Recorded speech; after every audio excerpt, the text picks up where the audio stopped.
यौम सहाफ़त के ज़िमन में नांदेड़ म्यूनसिपल कॉरपोरेशन इंतज़ामिया की जानिब से भी सहाफ़ियों के एजाज़ में तहनीती तक़रीब का इनेकाद किया गया। प्रोग्राम में municipal commissioner doctor Sunil Laha ने, premier Abdul Gaffar, standing committee chairman Kishore Swami ने तमाम सहाफ़ियों को यौम सहाफ़त की मुबारकबाद पेश की, उनकी गुलपोशी की गई और उन्हें तोहफ़े पेश किए गए। तक़रीब में सहाफ़ियों ने भी अपने तजुर्बात बयान किए।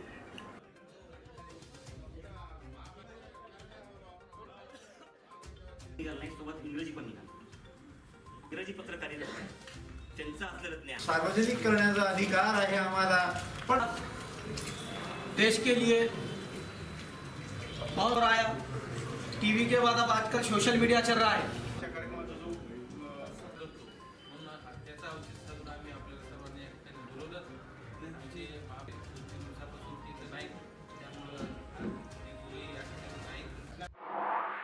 नांदेड़ में पहली बार फारूकी मेडिकल लाया है fastest online pharmacy service. Play store या ऐप स्टोर से ई-वाइटल ऐप डाउनलोड करें या हमारी वेबसाइट farooqimedical.evital.in पर विजिट करें और प्रोमो कोड CE00Z3 के साथ रजिस्टर करने पर पाएं पहली 3 होम डिलीवरी मुफ्त और 40% तक की छूट। ऑर्डर करने के लिए ई-वाइटल ऐप डाउनलोड करें, अपलोड प्रिस्क्रिप्शन के बटन पर क्लिक करें और अपना प्रिस्क्रिप्शन अपलोड करें।